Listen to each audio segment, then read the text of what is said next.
Plot, I want to talk about now. Any questions so far, by the way? Is this making sense to you? Are you bringing it back to relevance to yourselves? That's the only reason this works. It's not a lecture for the sake of it. And I will be looking for all these things in your pictures as we go forward. Okay. Plot is central to everything. And this next thing I'm going to be doing is just an exercise called the hero's journey. Anybody know the hero's journey? You've come across it? Okay. It comes from a book written by a guy called Joseph Campbell, The Hero of 1,000 Faces. And it's a very dense, excellent book written in the 60s. And it forms what Campbell was. He's a mythologist.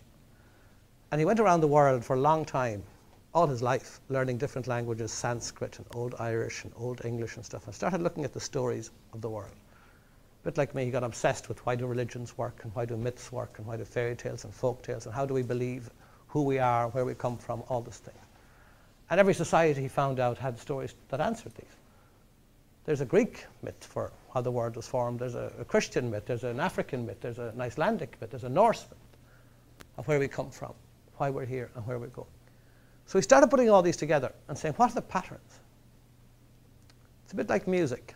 Anybody here play music? 1, 2, 3. Okay. Anybody not play music? I'm more because I can identify with you. Okay. We don't play music, right? So what happens when we sit at a piano and start tinkling at ivories? Pardon? It doesn't go well. It doesn't go well, does it? People kind of suggest you might stop, and then they really ask you to stop because it annoys them. It's disharmonious. And yet the people who can play music can put them in chords. And when they play chords, what happens? It's harmonious.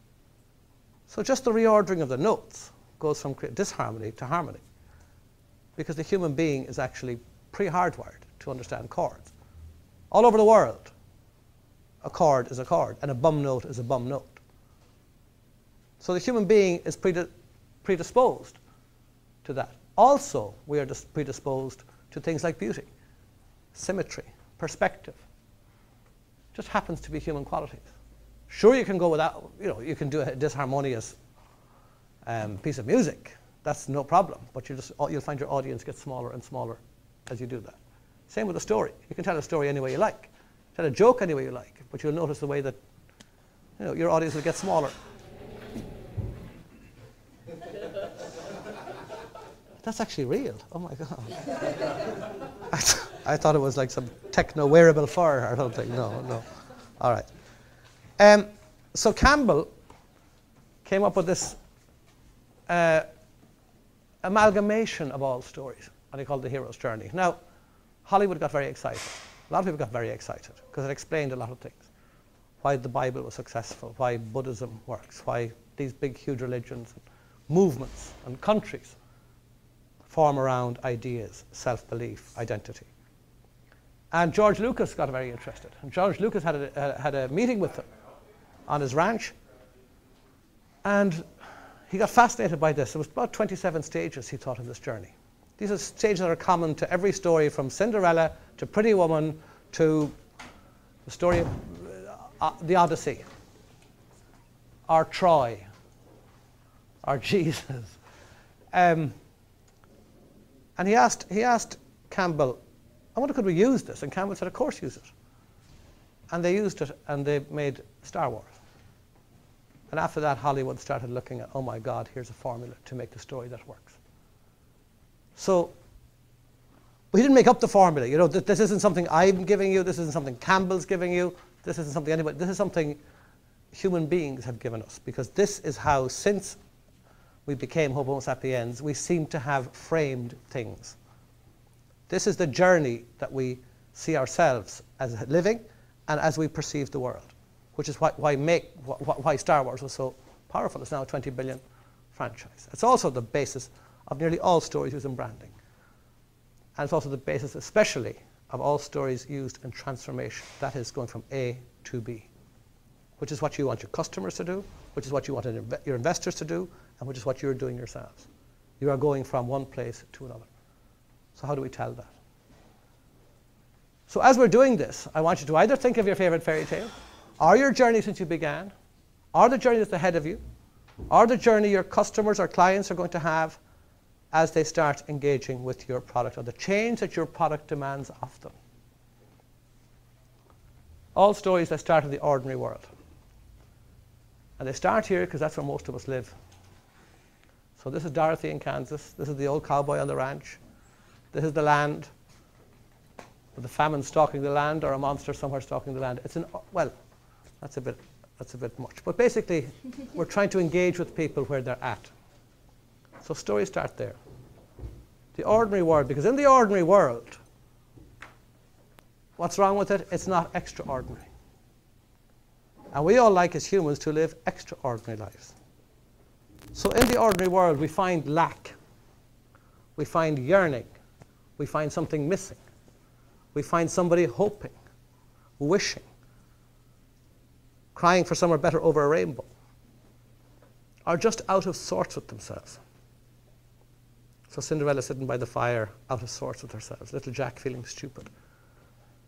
Or the world before Mac was this, he created this big, huge, Big Brother scenario that people didn't feel comfortable with.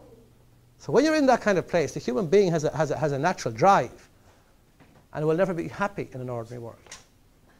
So it starts coalescing around itself and starts crystallizing this feeling of ordinariness and trying to translate it into something more exciting. And we call that the call to adventure. So this is Dorothy being whisked off to Oz. This might be you the day you had your idea. This might be you the day you saw the problem that your idea is going to solve. This might be you the day your lecturer or your mentor or somebody said to you, why don't you? Or this might be something that came up from inside you. Call to adventure can be external or internal. It can come from you waking up one morning and saying, God Almighty, I'm finally going to do this. Or something external happening like the recession, or like a plane going missing, or like whatever that makes you say, oh my God, I have to act. But the truth is, if it was that easy, we'd be fine. Because every time we want to do something, we just go and do it. And then it wouldn't be a story. Remember I said we don't make it up. We try and reflect the reality of life in a story. So the truth is, what happens when you do get calls to adventure? Every one of you gets them every day.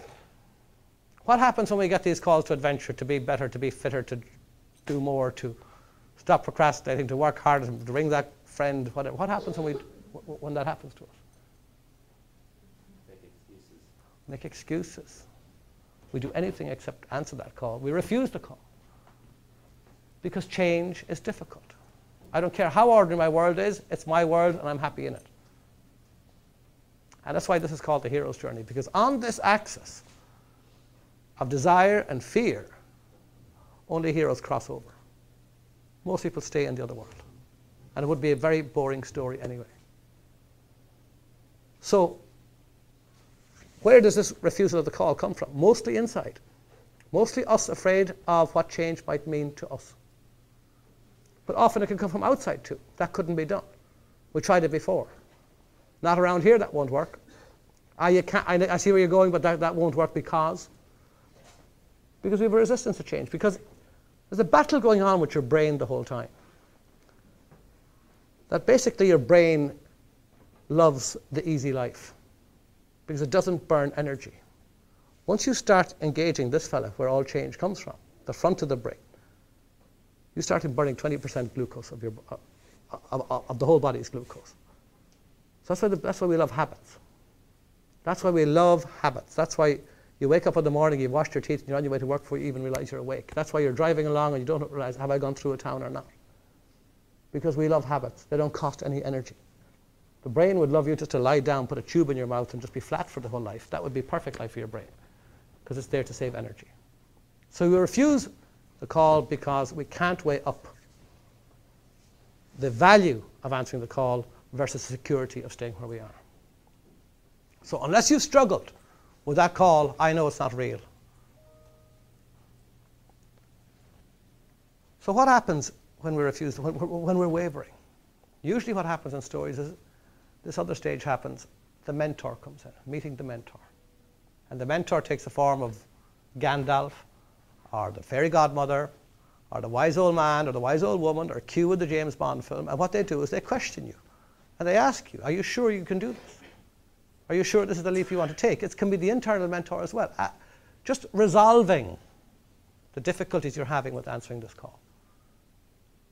So when each of you got the invitation to come on this course, I'm sure there were internal dialogues you were having. I'm sure it was something you thought about. I'm sure there were reasons, why would you disrupt your life and do this? And you weigh up the pros and cons, and you say, well, to stay here isn't an option. So you weigh up the attractiveness of leaving versus the comfort to stay, and you make the leap or not. So meeting that mentor, that is someone who's been on before, someone who will also possibly give you the key you need to carry on, or the map, or the amulet, or the compass, or the sword, or the skill you need to carry on. So what happens at that time when you're wavering, you meet somebody, or some force intervenes that helps you clarify and ultimately make the decision to cross the threshold. And that's the moment that you know life can never be the same again, because you're leaving the ordinary world. It's a moment of change. It's a moment of commitment. It's a moment when you say, right, from now on, life has changed. You are submitting yourself to life beyond comfort. And life beyond comfort is the only place we can grow. Because only by submitting yourself to new experiences and new challenges can you actually discover what you had inside yourself all along. This is feel the force territory. How do we grow? We grow when we stretch and flex muscles that we didn't realize we could stretch and flex before. When we submit ourselves to new forces. So we crossed this threshold, and that was a big day for each of you.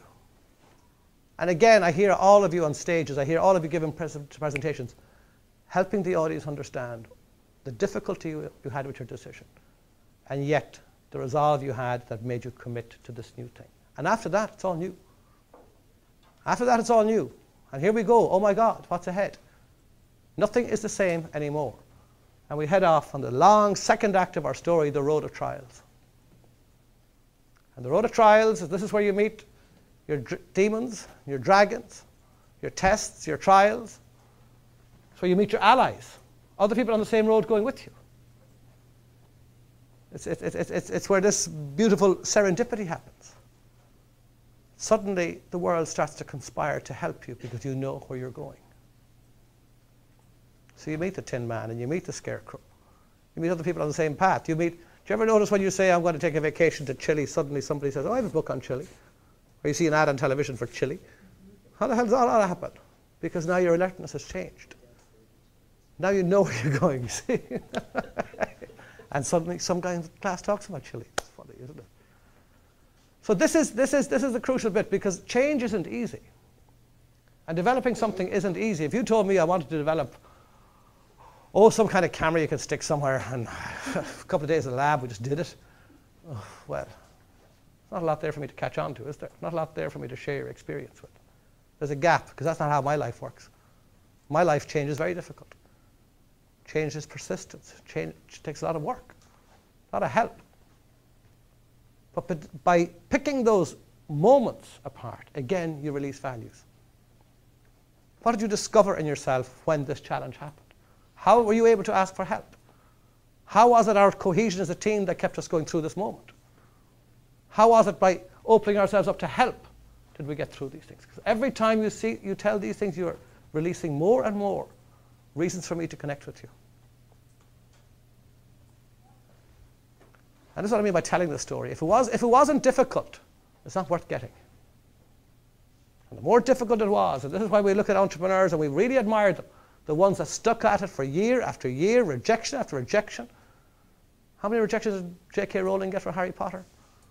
Oh my God, did she dine out on that story for years afterwards? Did we all learn something? Never give up, never give up. That's all about this part of the journey. And then we get lost. Like Theseus in the labyrinth, we get lost. Like sometimes we have to go so deep inside ourselves, or so deep into our problem or product, that we absolutely get lost. And we have threads and friends that can bring us through that place and bring us out again. Have you ever noticed in the movies, This labyrinth is really important because it's the ultimate place before you pop up refreshed. The hero must die, you know, the hero must die. The hero must get lost before they're found again. You must have that story. But you ever notice in movies how many air conditioning rafts there are? How they always end up in some air conditioning raft. I've never heard of them in my life, but they always do. Or the chase in the town. Or down the bow of the Titanic at the very last minute. That's because they were always recreating this idea of the labyrinth. Such a strong Greek. I mean, go up to Grace Cathedral any day you're lost and spend 20 minutes walking around there.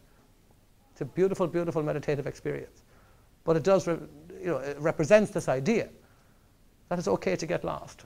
Just keep walking, keep your values, keep your strengths, keep your allies, and you pop out. But also makes your story more compelling because it brings you down to that core thing that was stopping you from being complete.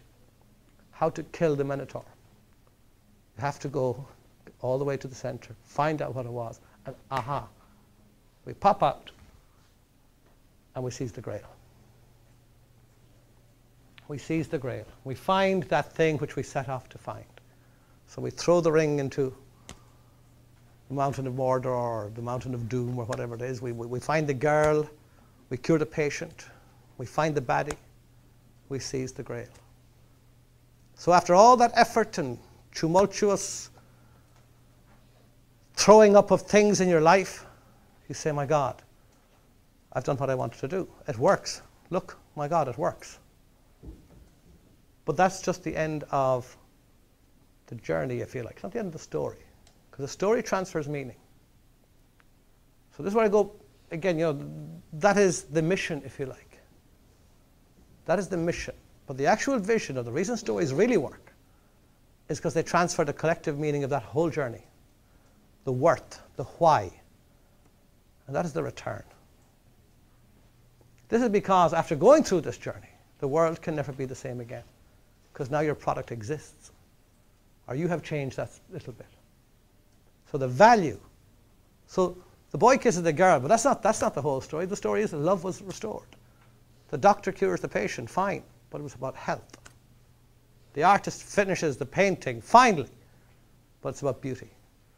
Or you create your product eventually. But it's about changing the world. Or changing someone's world.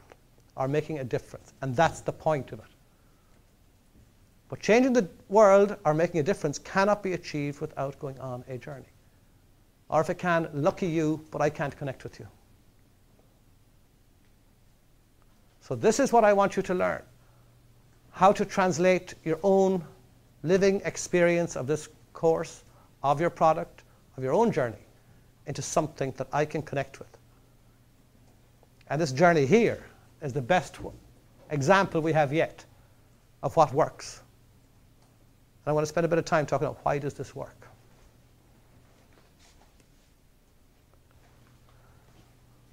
So this is it. They're the 7 stages. Now there are more stages, and if somebody wants to get, the book or further, I'll happily help anybody that wants to get more. But this is what's used in every, really successful story, be it Shakespeare, be it Aristotle, be it an orchestra, be it Hollywood, or be it a company or a corporation. They're all using this to try and make sense of their own experience. So we start off somewhere. Let's look at the beats in here. The beats. Feeling depressed, ordinariness, not much going on, the need for change, inspiration, fear, commitment, perseverance, victory, and meaning. These are all available to you as beads that together make the whole of your story. But it takes work to sometimes isolate them. I don't want the whole lot together. I want them given to me in beautiful order. Because then they make sense to me. Now, having said that, you could start your story anywhere along this. So if you're setting up at some conference and they're asking, so tell me about this product you have. You could start here. Well, I've got to say, the day that we saw the thing work for the first time was the most exciting day of my life. It made me realize the whole thing had been worth it. It also made me think of how stupid we were to nearly not go for it when we were feeling bad and we had the idea. Okay, so I'm not saying to you it all has to start, we were sitting in the garage one day wondering what was wrong with the world, right? Otherwise you'll all just come out like drones and saying the same thing. What I'm saying to you is include these moments in the story you're telling. Desolation, inspiration, fear of failure, fear of change, or resistance from others. And then we go into the day we committed. And then we go into some of the horrible things. Oh my God, I just looked, there was a product just like it, just found out. Oh my, what do we do now? Will we just give up? Will we turn back? Oh my God, the investor turned out to be a sham. The next thing I met somebody who could do exactly what I wanted to do. How did I meet them? Because I have put myself out there. And how bad did it get? It got awful. Let me tell you how bad it got. But then, for some reason, we had such belief, or we had something, or we had some quality that made us continue. And you know what? The old thing is true. The harder I work, the luckier I get. If you work hard enough, you will get there. Or if not now, next time. And now what it means that we've finished this is X, Y, and Z, whatever it means to you, or whatever it means to your customers, or your clients, or your investors, or whatever. The return can also be $1 billion. I'm not saying this is all about goody-goody. The return could also be $1 billion. Don't worry, I'm not leaving that part out. But that's only value to some people. So we can't all be about $1 billion all the time, because that won't satisfy all constituents. Now let's have another look at why. Okay, we're talking about doing a TV program. Do you know how, this is what we use in TV programs? You know exactly what they're going to want if they're coming here. Yeah, there I was sitting in my garage, got a call from Brady. I said, no. But I studied it, and my dad told me, so I committed. And then they'll want a chapter every week. They'll want Brady saying the big thing that they all have to do this week is, you know the formula. They want you to be scared, then they'll want you to be delighted, then they want pictures of punching in the air, because they know what they're doing. They know that's what an audience wants to see. They know that's what an audience, that's how we read, same as how we listen to music. That's how we read a story. They'll want these punch points in it. And if you say, so next week we have to just maybe do 3 more tests and get $1 million, are you scared? And you say, not really, they won't use that bit. They want to use, I was watching Wicked Tuna last night, or one of those, they're just trying to catch a fish, but my God, the drama in catching that one fish, because they're constructing a story, they're telling a story. And if it's good enough for sci-fi, and if it better be good enough for you. So what I'm trying to do here is to say this is how it works, not because somebody decides. I work a lot with film students, and all of them say, oh, but that's the Hollywood way of doing it. You know what? Find another way. That's fine. Hollywood works perfectly well for me. They know what they're doing. If you want to do a French movie, that's fine, but find a very small theatre to show it, because not many are going to turn up, because it doesn't reflect our lives. It's interesting, but I get the DVD later. Thank you very much. Actually, better I'll download it. There are 3 phases in this: inspiration, perspiration, manifestation. So I guess a lot of you are over the inspiration phase now. You're into the perspiration phase. And soon we're going to be looking for the manifestation phase. What does that look like when your whole journey manifests itself in something? And I want multiple points of view. What will it look for the user, for the customer, for the industry, for the sector, for your investor? What are we going to tell our publicists or our marketing campaigns? How are we going to feed this into it?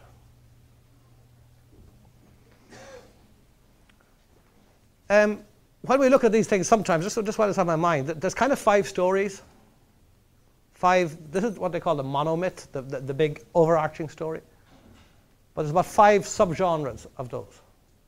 And just think about these while we're here. Yours might be one of them. So first one is the quest. The quest. You are looking find the cure for cancer, the perfect something. And you don't care how long it's going to take you, that's where you're going, and people are going to gather around you, allies and stuff. You're going to Oz, or you're going to the mountain of Mordor. It's a quest. Second one, and I can talk to anybody, all individually about how we might frame our own story. Second could be boy meets girl. This product with this person together becomes more. Or these 2 things together You know, it's the classic. He was a college boy. She was a country girl. Together they became. Right, that's the classic. Together we achieve more. Third could be overcoming the monster. There is a problem out there that has to be fought before it ravages all of us. We are overcoming the monster of something. I don't know how to ask questions right now. When you say that, a lot of people have different points of view about what they think the monster is. So how do you make sure that you validate that with the group that you're speaking with? Example, we're a bunch of designers.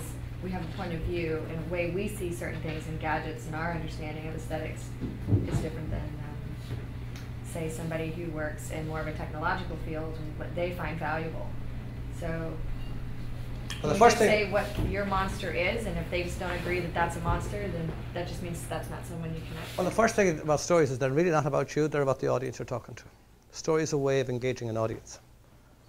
So their monster might be poverty. Their monster might be lack of product. But then again, I'd really want to work with your story and see if that is the suitable one. But the monster you might be describing, you're right, mightn't be a monster to many people. Yeah.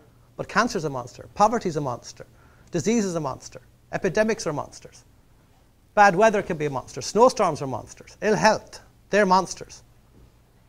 But you're right, if it doesn't seem to be a monster, well then, especially to the audience you're talking to. But if you're talking to a very niche bunch of people, good chance they'll agree with you that it's a monster. Okay?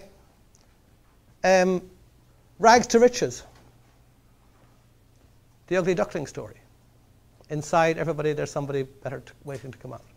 That's X Factor. It's kind of Gok Wan. It's these transformational stories. Is that what we're doing? Are we allowing the beauty in something to come out? That's about potential again. So that's Quest. Rags to riches, boy meets girl, overcoming the monster. David versus Goliath.